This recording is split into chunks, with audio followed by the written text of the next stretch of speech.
नमस्कार दोस्तों, आप देख रहे हैं कहानियों की दुनिया, जहां हर कहानी आपको एक नई दुनिया में ले जाती है। आज हम लेकर आए हैं एक रोमांच से भरी अद्भुत कहानी जिसमें है रहस्य, प्रेम, त्याग और वीरता। तो चलिए शुरू करते हैं यह जादुई यात्रा। एक बार की बात है, घने वन में एक बुजुर्ग महिला धाय माँ अकेली रहा करती थी। उनके पति भैरव की मृत्यु हो चुकी थी और अब उनकी देखभाल करने वाला कोई नहीं था। गांव वाले उन्हें अशुभ मानते थे, इसलिए कोई उनके पास भटकता भी नहीं था। थाय माँ रोज जंगल से लकड़ियां लाती, खुद खाना पकाती और अपने आराध्य नरसिंह देव की पूजा करती रहती। एक दिन झोपड़ी के पास झाड़ू लगाते वक्त उन्हें एक अजीब सा अंडा मिला, लाल और नीले रंग का, साधारण अंडों से बड़ा। पहले तो उन्हें लगा ये किसी जंगली पक्षी का होगा, सो उन्होंने उसे पेड़ के नीचे छोड़ दिया। लेकिन कुछ दिनों बाद भी वह वहीं पड़ा रहा।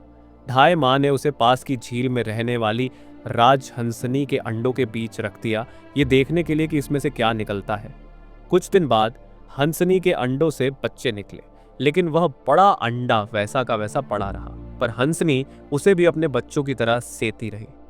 एक दिन वह अंडा फूटा और उसमें से एक विचित्र किंतु प्यारा बच्चा निकला।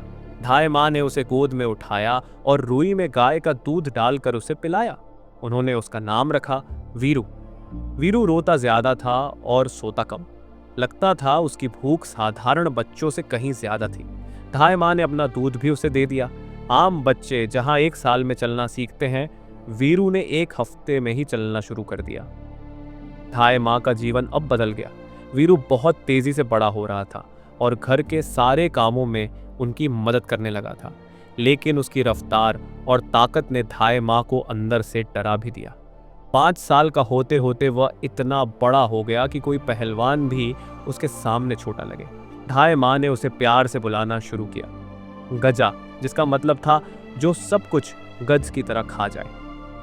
गजा की भूख अब काबू से बाहर हो रही थी। जंगल में भोजन जुटाना मुश्किल था और ढाई माँ की हिम्मत जवाब देने लगी थी। मजबूर होकर वह नजदीकी गांव अंबापुर गई और गांव के मुखिया सेठ रुद्रपाल से मदद मांगी। रुद्रपाल ने सुझाव दिया कि गजा को काम पर लगाना चाहिए। ढाई माँ का मन नहीं माना, पर पेट की मजबूरी के आगे सिर झुकाना पड़ा। गजा को गांव के लोहार जट्टा सिंह के पास काम पर लगा दिया गया। जट्टा ने उसे 3 साल के लिए काम पर रखा। साल में 1 जोड़ी कपड़ा, भोजन और हर साल एक भारी तलवार। गजा ने 3 महीनों में ही वह सब सीख लिया जो बाकी लोग सालों में सीखते थे। भट्ठी जलाना, लोहा पिघलाना, हथौड़ा चलाना, सब कुछ वह चुटकियों में कर देता। पहले महीने में उसने 500 किलो वजन उठाया, दूसरे में 1000 और तीसरे में 1500 किलो। हर बार उसे उतनी ही भारी तलवार दी गई। जट्टा सिंह ने उसका नाम रखा बाहूबीर। अब बाहूबीर अपने इनामों के साथ ढाई माँ के पास लौटा। माँ ने उसे आशीर्वाद दिया और कहा, कभी किसी की मदद से पीछे मत हटना, लेकिन सौदा करते वक्त अपना लाभ मत भूलना। बाहूबीर आगे बढ़ा, लेकिन नियति ने उसके लिए और चुनौतियां रखी थी। अब 10 साल का हो चुका बाहूबीर आसपास के गांवों में प्रसिद्ध हो गया था, लेकिन कोई उसे जानता नहीं था। एक दिन वह काम की तलाश में करुणागढ़ नामक क्षेत्र के एक सामंत ठाकुर अवनीश के दरबार पहुंचा। पहले दिन उसे महीने भर की लकड़ियां जुटाने को कहा गया। बाकी मजदूरों के साथ जंगल गया, लेकिन सब उसे छोड़कर चले गए। तब बाहूबीर ने पेड़ जड़ों समेत उखाड़े और कंधे पर लाद कर काम ले आया। सब हैरान रह गए। दूसरे दिन उसे मक्के के भुट्टों से दाने अलग करने का काम दिया गया। उसने एक चट्टान से दाने डीले किए और फिर एक पंखे नुमा यंत्र से दाने हवा में उड़ाकर अलग कर दिए। उसकी फूंक इतनी तेज थी कि छिलके ठाकुर अवनीश की आंखों में चले गए और वह गिर पड़े। डर के मारे ठाकुर ने उसे नौकरी से निकालने का फैसला किया, लेकिन उसके बल को देखकर वह डर भी गया। फिर उसने बाहूबीर से कहा, तेरी जगह यहाँ नहीं, राजा के दरबार में है। मैं तुझे 1 महीने की तनख्वाह दूंगा, बस यहां से चला जा। बाहूबीर को माँ की सीख याद आई। हर सौदे में अपना फायदा देख। उसने 2 साल की तनख्वाह मांगी और साथ में 1 रथ। ठाकुर ने डरते डरते मान लिया। बाहूबीर फिर से ढाई माँ के पास लौटा, धन, रथ और तलवारों के साथ। अब उनका घर राजनगर में बन गया। नौकर चाकर थे, आराम था। कुछ साल बाद जब धन खत्म होने लगा तो बाहूबीर फिर काम की तलाश में निकल पड़ा। अब वह 16 साल का हो गया था, समझदार, चतुर और मजबूत। लेकिन जीवन की अगली परीक्षा उसकी प्रतीक्षा कर रही थी।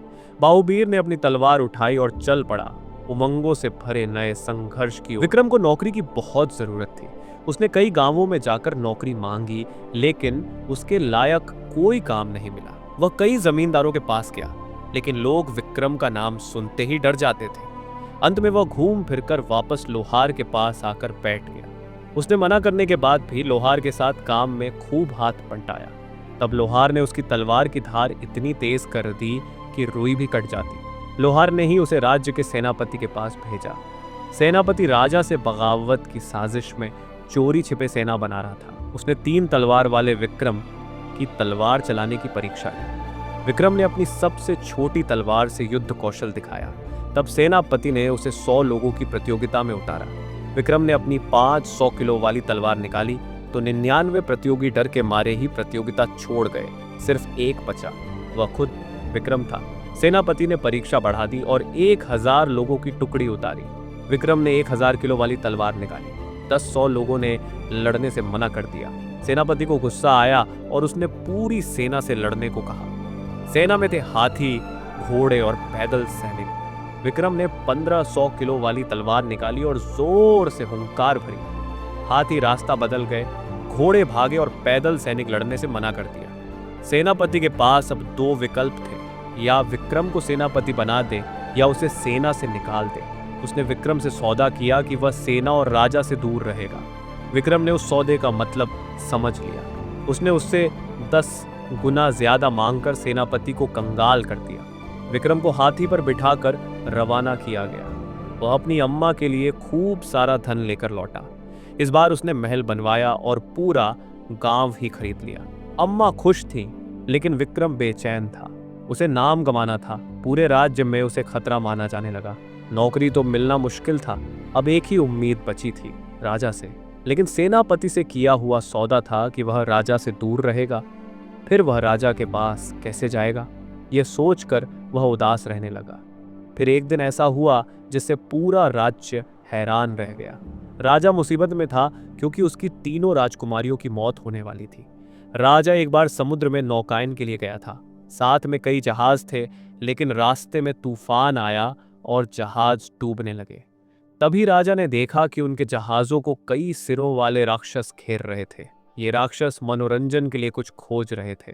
राजा ने उनसे वादा किया कि अगर वे जहाजों को किनारे पहुंचने देंगे तो जो पहला सामने आएगा उसे वे राक्षसों को सौंप देंगे। किनारे पहुंचने पर राजा को बड़ा दुख हुआ, क्योंकि 3 राजकुमारियां और राक्षसों के लिए थी। राजा ने राक्षसों से कुछ और मांगने की कोशिश की, लेकिन वे नहीं माने और जहाज तोड़ दिए। सेनापति ने सब देखा, लेकिन मदद नहीं की, क्योंकि उसे लगा कि बिना बगावत के वह राजा बन जाएगा। राजा ने कुछ दिन का समय मांगा। तय हुआ कि हर रात ज्वार के समय एक राक्षस एक राजकुमारी को ले जाएगा। विक्रम ने यह कहानी सुन रखी थी। सेनापति से उसने राजा से मिलने का वादा किया था, लेकिन राजा की मदद न करने का वादा नहीं। अम्मा ने भी उसे सबकी मदद करने को कहा था। यही सोचकर वह राजा की मदद के लिए निकल पड़ा। राजा ने घोषणा की कि जो भी राजकुमारी को बचाएगा उसकी शादी उसी से करेगा। 3 राजकुमारियों को बचाने का जिम्मा सेनापति ने लिया, लेकिन उसका मकसद था कि वह राजा को हटाकर खुद राजा बन जाए। पहली रात सेनापति सबसे बड़ी राजकुमारी को लेकर समुद्र किनारे गया, लेकिन उसने चालाकी से राजकुमारी अकेली छोड़ दी।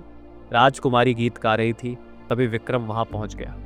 उसने उसके बाल कंघी की ओर रिबन बांधा, तभी 5 सिर वाला राक्षस समुद्र से निकला। विक्रम ने 500 किलो तलवार से उसके 5 सिर काट दिए। राजकुमारी बेहोश हो गई। विक्रम ने उसे महल पहुंचाया। अफवाह फैली कि सेनापति ने उसे बचाया। अब राजा को सेनापति से बड़ी बेटी की शादी करनी थी। दूसरी रात मंझली राजकुमारी का नंबर था। उसी तरह हुआ। विक्रम पहुंचा और 1000 किलो तलवार से 10 सिर वाले राक्षस को हराया। मंझली राजकुमारी भी बेहोश हो गई। तीसरी रात सबसे छोटी राजकुमारी की बारी थी। उसकी आवाज सबसे सुरीली थी। विक्रम की चोटें थीं, बालों में बड़ी राजकुमारी का रिबन था और कंधे पर मंझली राजकुमारी का। छोटी राजकुमारी ने विक्रम को पहचान लिया, पर राक्षस आया जिसके 15 सिर थे। विक्रम ने लड़ाई की, पर एक सिर नहीं काट पाया और वह राजकुमारी को समुद्र में ले गया। विक्रम हताश था। घर जाते वक्त उसे एक आदमी मिला जिसने उसकी ताकत की बात की। उसने विक्रम को खाऊ नाम के बच्चे की कहानी सुनाई, जो लोहार का काम 3 महीने में कर देता था। विक्रम ने कहा, वह खाऊ खुद है। फिर वह आदमी और उसके दोस्त भी विक्रम के साथ हो गए। रास्ते में एक बैलगाड़ी कीचड़ में फंसी मिली। विक्रम ने एक हाथ से उसे निकाल लिया। फिर रास्ते में एक घायल गरुड़ मिला। वे उसे बचाए। गरुड़ उड़ते हुए जहाज को दिशा दिखाने लगा। वे एक विशाल टापू पर पहुंचे जहां राक्षस का किला था। वहां छोटी बच्ची राजकुमारी के साथ खेल रही थी। विक्रम ने सोचा कि वह राजकुमारी को बचाएगा। तीनों दोस्तों ने मिलकर खिलौने बनाए ताकि राक्षस का ध्यान बच्ची से हटे। विक्रम ने तलवार तोड़ी और उससे औजार बनाए। समुद्र से रंग बिरंगे पत्थर लाए और खिलौने बनाए। खिलौनों ने राक्षस का ध्यान हटाया, पर मुसीबत खत्म नहीं हुई। रात के अंधेरे में दानवों का परिवार उस जगह पहुंचा। उन्होंने टूटे हुए जहाज के टुकड़े देखे तो डर के मारे पास के जंगल की गुफा में चले गए। वहां बाहर तलवार के टूटे हुए टुकड़े बिखरे थे। उनका डर और भी बढ़ गया। अंदर जाकर देखा तो वहां तरह तरह के खिलौने रखे थे। 4 लोग उस दानव बच्चे के साथ खेल रहे थे। ये देखकर दानवों का दिल पिघल गया। वे तो इंसानों से दूर रहने वाले थे, लेकिन अपनी बेटी की खुशी के लिए खिलौनों की जरूरत थी। अर्जुन और उसके दोस्तों ने यह काम पूरा कर दिया। एक सिर वाला दानव सबसे ज्यादा गुस्सा था, लेकिन बेटी की खुशी देखकर उसकी आंखों में आंसू आ गए। दानवों ने उससे एक मनोकामना मांगने को कहा। तभी राजकुमारी ने चारों से कहा कि वे राजमहल छोड़ दें। राजमहल में तब शोक का माहौल था। 2 राजकुमारियां तो बच गई थीं, लेकिन छोटी राजकुमारी के लिए शोक मनाया जा रहा था। सेनापति खुशी खुशी सारे इंतजाम कर रहा था। उसे लगता था कि बिना कुछ किए उसे राजपाट मिल जाएगा और दोनों राजकुमारियां भी उसकी होंगी। आज शोक सभा का आखिरी दिन था और अगले दिन सादगी भरे समारोह में सेनापति की शादी दोनों राजकुमारियों से होने वाली थी। लेकिन ऐसा होने वाला नहीं था। तूफानी रफ्तार से दानव चारों को लेकर समंदर से निकला और राजमहल की ओर बढ़ा। चारों ओर हड़कंप मच गया। देखते ही देखते वह राजमहल पहुंच गया। सैनिकों ने हमला करने की तैयारी की, लेकिन तभी उनका ध्यान राजकुमारी पर गया। राजमहल में खुशी की लहर दौड़ गई। राजा, राजकुमारियां और सेनापति दौड़ दौड़ कर छत पर आए। तब दानव ने चारों को छत पर उतार दिया। राजा ने छोटी राजकुमारी को गले लगा लिया।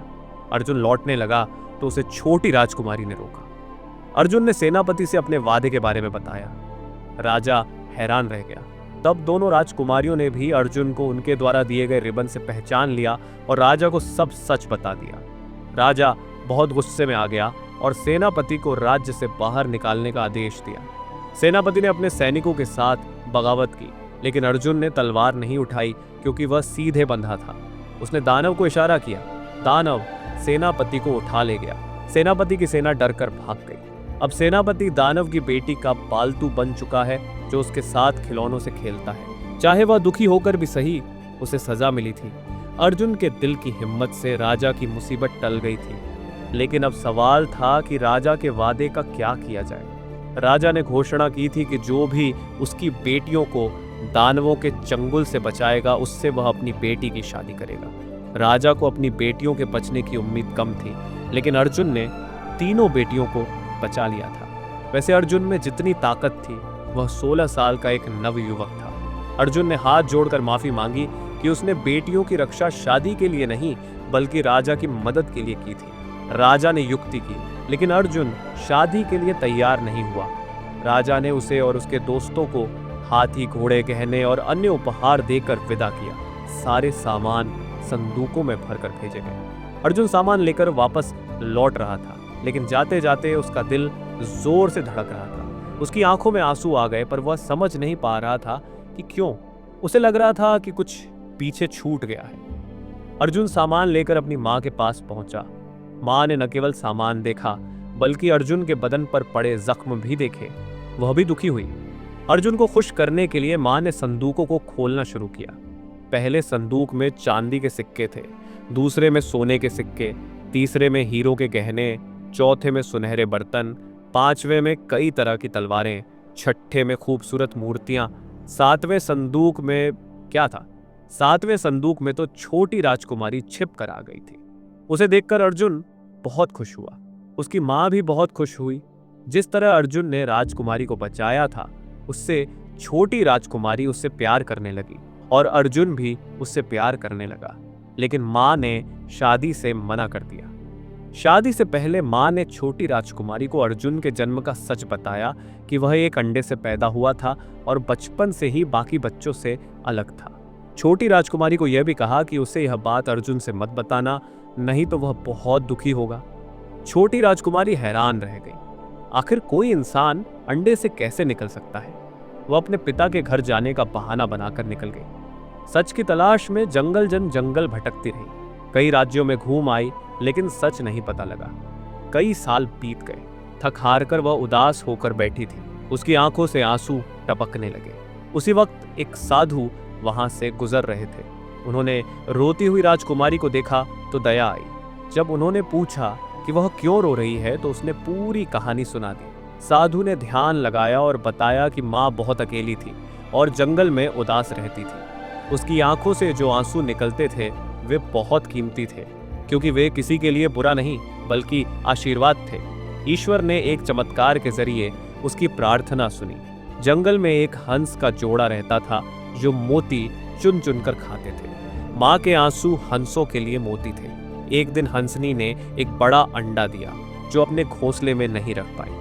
माँ ने उस अंडे को उठाकर हंसनी के घोंसले में रखा और फिर वही अंडा फूटा जिससे मोती दिल वाला और फौलाद जैसी ताकत वाला अर्जुन पैदा हुआ। इस तरह अर्जुन की माँ हंसनी थी, लेकिन वह माँ का ही बेटा था। छोटी राजकुमारी यह सुनकर बहुत खुश हुई। जब वह लौट कर आई तो देखा अर्जुन अब तक उदास बैठा उसका इंतजार कर रहा था। उसे देखकर अर्जुन भी खुश हुआ। तो दोस्तों, कैसी लगी आपको अर्जुन और राजकुमारी की यह अनोखी कहानी?